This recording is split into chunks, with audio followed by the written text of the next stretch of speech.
I did something bad. Played Fortnite last night on Twitch for like 2 hours. I enjoyed it so much that I played it this morning when I woke up and I got another dub. And I'm enjoying it so much that I'm gonna play it again later. I don't know if it's like a fresh change of pace. I don't know if the game's actually good again. But I'm having fun, so I don't care. Definitely wish they would go back to, you know, the original Fortnite. That will never happen. But, you know, like the first year it was out, that game was literally like top 10 all time. Like, seriously, it was. Anybody who played it will tell you that. Then they updated the heck out of it. It kind of got bad, but I don't know, other than Spider-Man flying around with his little web slingers and me getting blasted in the head, seems to be okay. But if I know one thing for certain, and I mean for certain, this fun is very, very temporary.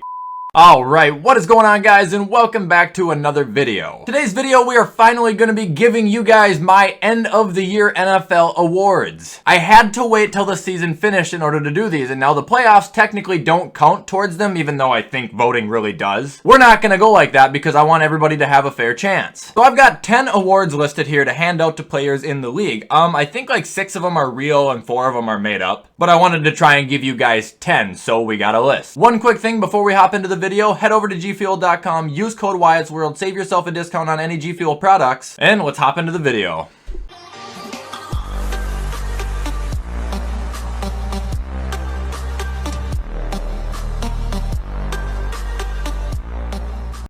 So, starting off, we got the Coach of the Year. Now, this category could have quite a few different winners, and I wouldn't be upset about it, and I would understand it, but I have it narrowed down to 2 people. Nick Sirianni or Matt LaFleur. They both impress me in different ways. Nick Sirianni impresses me because year 1 in the middle of a Philadelphia Eagles rebuild, that man brings them to the postseason. And then we have Matt LaFleur, who has a 37-9 overall record after coming off another magnificent season. Now, I know everyone's going to be like, they just lost to the Lions, which is embarrassing. Feel like if they would have thrown Rodgers back in there, they probably could have won that game, though. If I had to pick one of them, I'm going to give it to LaFleur. Nothing against Sirianni, but we've only seen 1 year out of him. LaFleur, we've seen, what, 3 or 4 now? I'll give him credit where it's due, with or without the best quarterback in the league. Matt LaFleur is my Coach of the Year.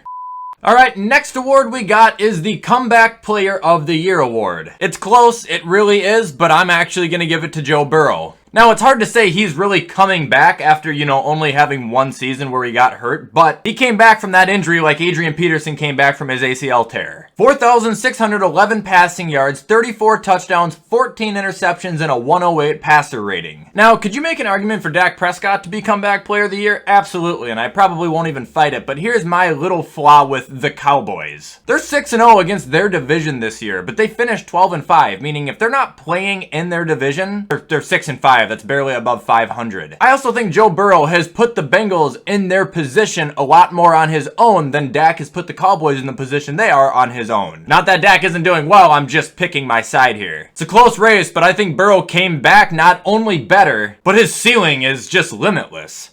Moving on, we've got, well, I don't know if it's made up. I didn't make this up, but I don't think it's an actual NFL award. The Breakout Player of the Year. For me, it's pretty obvious. Deebo Samuel. 1,400 receiving yards, 6 receiving touchdowns, 365 rushing yards, 8 rushing touchdowns. From a guy that I just thought was injury prone, I didn't think he was very good. Turns out that if he's healthy, he's a fucking animal, and he just hasn't been really that healthy until this year. He brings such a much needed spark to that San Francisco offense because alongside George Kittle, they've now got Deebo and Brandon Ayuk, who I think is fantastic. I just don't really know what the issue is there with him. They act like they love him, they act like they hate him. But I think Deebo turned that offense from like a C+ to a near A-. He's electric, he's explosive, and he is fucking strong. He doesn't look like it, but people bounce off of him like he's the goddamn Rock.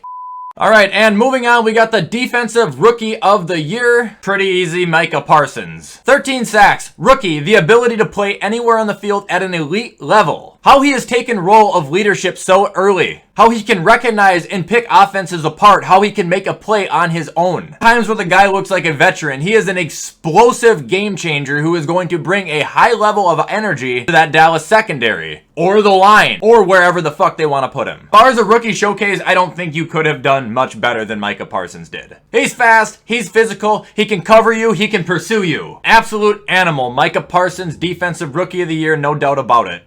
And moving on, we got the Offensive Rookie of the Year. Okay, we all know it's Jamar Chase. We can just get that out of the way right now. 81 receptions, 1,455 yards, 13 touchdowns. It's obvious. From the guy that couldn't catch a ball in preseason, he looks pretty goddamn good now, doesn't he? Clear coat favorite, hand the award off to him. I don't need to kiss his ass anymore, but I do want to give a shout out to a runner-up because he is not going to get looked at. He's going to get overshadowed, and it's sad. Najee Harris. Najee had 1,667 total yards and 10 total touchdowns. With Big Ben as his quarterback and behind a bottom 5 O-line, it's a damn shame that that's going to get overlooked. Moving on, we've got the Defensive Player of the Year. You guessed it, it is TJ Watt. 22.5 sacks. He's right there with Michael Strahan at the record. He's unblockable, and if he's playing, he is the best linebacker in football. It's not even close. I know Aaron Donald is great. I know that the NFL is going to want to keep giving him the record every single year that they can, but you guys need to wake up. This guy is a superhuman. He for surely deserves it this year. He couldn't have done anything more. Arguments can be made, but I believe that they're wrong. TJ Watt, Defensive Player of the Year. Moving on, we've got the Offensive Player of the Year. I think I said this for my midseason awards, and I'm going to stick with it. Cooper Kupp, he absolutely deserves it. Now, he didn't beat Megatron's receiving yards in a single season record, but he's now second all-time. 145 fucking receptions for 1,947 yards and 16 touchdowns. He was without a doubt Matt Stafford's guy. He is going to be Matt Stafford's guy. He is for surely broken through as a solidified top 10 wide receiver. You can't even question it. Great at getting separation. He's great when it comes to physicality. He's safe with the ball. He's a smart player. Who also, by the way, belongs in the MVP category, but he didn't quite make it, and I will explain who in a little bit. Cooper Kupp, Offensive Player of the Year. Alright, so we got two quick awards before the MVP. These are clearly two that I made up, but this award is called the Biggest Shit Show Award, meaning what team has been left in just the most shambles, the biggest disaster. Narrowed it down to two, the Giants or the Texans. I can't pick. Giants don't have a quarterback, they don't have a coach, their running back I think is a bust, their wide receivers all hate their jobs, the team just stinks. Flip over to the Texans, they just don't have a team. Bill O'Brien literally left that team in such a shitty fucking spot, they're still paying for it. Now they're gonna start to be able to reform, but still when you just look at talent, there's nothing there. So Giants or Texans, congratulations, you guys did win an award this year, but it is WyattzWorld's Biggest Shit Show. And the next award is Jackass of the Year Award. There's a lot of people who could have won this one, but for me, no question, and when I really sit down and think about it, Urban Meyer. Guy sucks. He came into Jacksonville and he lit that place on fire, poured gasoline on it, and pissed on the ashes. He did everything wrong. He acted wrong, he interviewed wrong, he made the wrong play decisions, he played the wrong players, he benched the wrong players. He was a stupid asshole. I think Urban Meyer does deserve an award, but not a good one. He's the biggest jackass of 2021. Alright, and last but not least, we've got the MVP, and this got down to three guys I have it narrowed to. Josh Allen, Jonathan Taylor, Aaron Rodgers. Josh is close. Does he have 4,000 some passing yards, 36 touchdowns, and 15 picks? Added on to another 700 rushing yards and 6 rushing touchdowns or whatever the fuck he has. You got Jonathan Taylor, 1,800 rushing yards, 18 touchdowns, 2 receiving touchdowns, making it 20 total. You got Aaron Rodgers coming off of his MVP campaign with 37 touchdowns, 4 picks, and a passer rating of like 112. You can give the award to any one of those guys. My MVP, shockingly, Aaron Rodgers. Josh was good, but I think he did better last year, and if he didn't win it last year, he ain't gonna win it this year. Jonathan Taylor, very good, but he didn't reach even 2,000 yards, and people have done that in 16 games. Hell, Derrick Henry did it last year. If he would have been able to climb the Colts into the playoffs past the Jags, maybe, but he got shut down, man. I can't give it to him. I know I went over this like last week or something like that, but Rodgers hasn't thrown double-digit picks since 2010. He hasn't thrown over 5 since 2017. Over the last 4 years, he's thrown like 136 touchdowns and 15 total picks. He is the most valuable player in the NFL. He is going to make the biggest difference on your team. He is going to put that ball where it needs to be. He is going to win you games. Hate to snub my own guys, but Aaron Rodgers is going back to back.